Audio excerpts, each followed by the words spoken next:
एक ओर डॉक्टर की हड़ताल तो दूसरी ओर लोगों की लापरवाही बहुत भारी पड़ सकती है, क्योंकि इस वक्त देश में कोरोना का सुपर स्प्रेडर वेरिएंट ओमिक्रॉन जितनी तेजी से फैल रहा है, खतरा भी उतना ही बढ़ता जा रहा है। यह खतरा कितना बड़ा हो सकता है और ओमिक्रॉन को सुपर स्प्रेडर वेरिएंट क्यों कहा जा रहा है, इसे समझने के लिए आपको यह जानना जरूरी है कि ओमिक्रॉन का एक संक्रमित कितने लोगों को संक्रमित कर सकता है। और यह जानने का पैमाना होता है वायरस के वेरिएंट का आर फैक्टर, यानी रिप्रोडक्शन नंबर, जो बताता है कि एक संक्रमित कितने लोगों में वायरस फैला सकता है।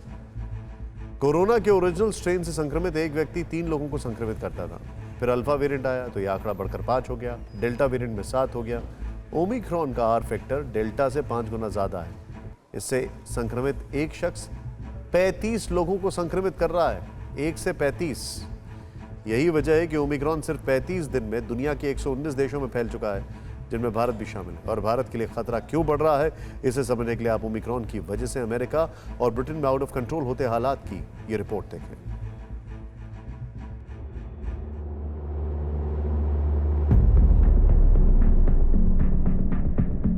कोरोना वायरस में करीब 50 म्यूटेशन के बाद वजूद में आया ओमिक्रॉन वेरिएंट दुनिया को मौत और मातम के एक नए मुहाने की ओर धकेल रहा है।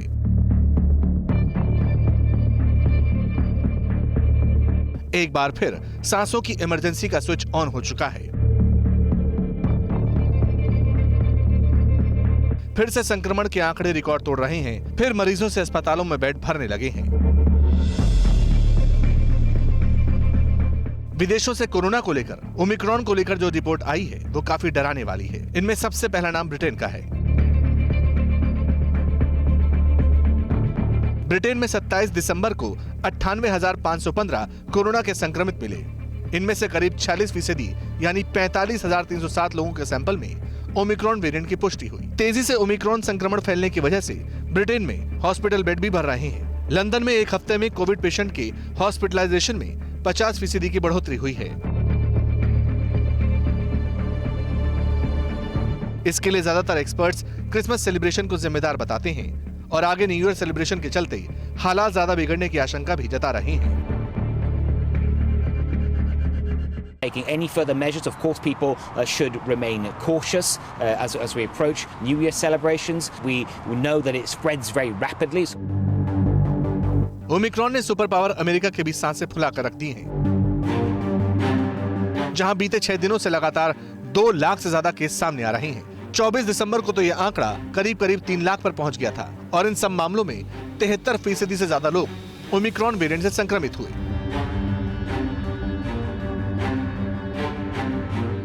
लेकिन 1 महीने पहले तक ये हालात नहीं थे। अमेरिका में डेल्टा वेरिएंट डोमिनेंट स्ट्रेन था। कोरोना के जितने मरीज सामने आ रहे थे, उनमें से तकरीबन सभी डेल्टा वेरिएंट के थे। लेकिन अब ओमिक्रॉन डेंजरस स्पीड से संक्रमण फैला रहा है।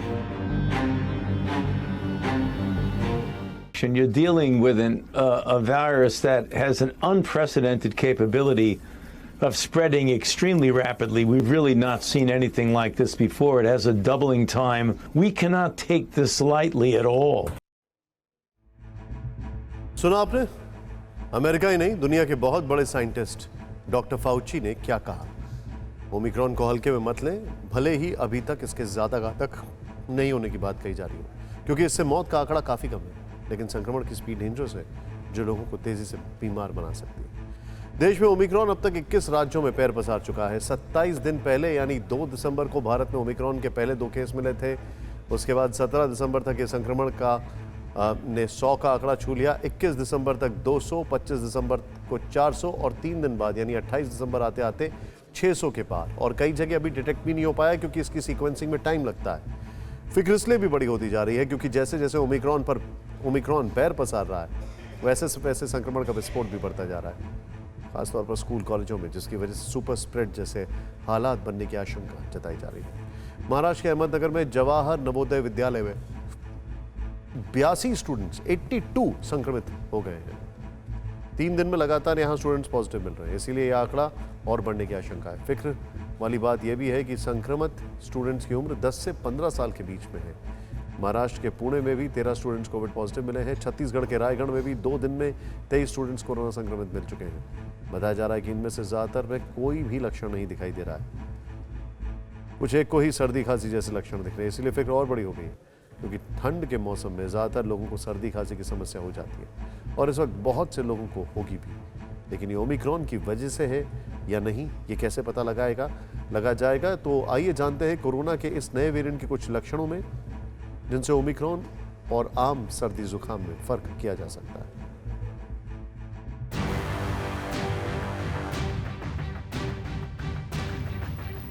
ओमिक्रॉन बहुरूपीय कोरोना वायरस का वो वेरिएंट जिसके मामले पूरी दुनिया के साथ भारत में भी तेजी से बढ़ रहे हैं, लेकिन समय रहते इसके लक्षणों की पहचान करके संक्रमण को फैलने से रोका जा सकता है, इलाज शुरू किया जा सकता है।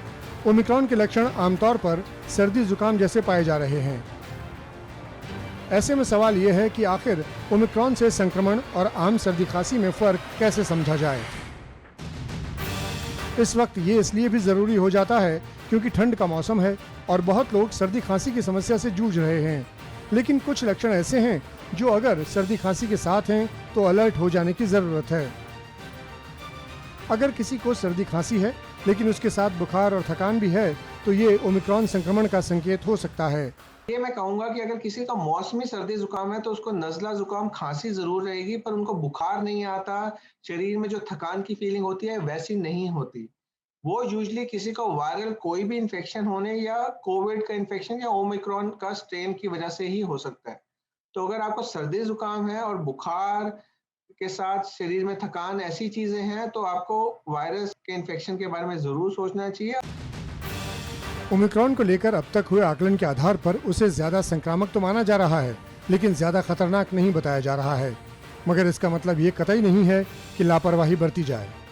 जो आपका जब डॉक्टर आपको देखेगा तो वो आपको एक गाइड कर सकता है कि किस तरफ है। पर हाँ, अगर किसी को भी सर्दी जुकाम के साथ बुखार आ रहा है तो इस टाइम पे जैसे पहले भी हम देखते थे कि कोविड टेस्ट करा लेना ही सेफ रहता है, तो वो अब हमें करना चाहिए। अगर किसी को सर्दी खांसी के लक्षण आते हैं तो वो ओमिक्रॉन है या कोई और कोविड है या कोई और वायरल इलनेस है, ये सिर्फ टेस्ट के बेसिस पे पता चल सकता है। क्लिनिकली ये बात लगाना बहुत मुश्किल है। कोरोना धर्म नहीं देखता, जात नहीं देखता, अमीर गरीब ऊंच नीच नहीं देखता। कोरोना सिर्फ मौका देखता है, लेकिन आप उसे मौका मत दीजिए। बस इतना कीजिए, जब कभी दफ्तर से बाजार से घर लौटिए तो इतना ख्याल जरूर रखिए कहीं आपके साथ कोरोना आपके घर तो नहीं जा रहा। भूलिए मत, कोरोना अभी जिंदा है।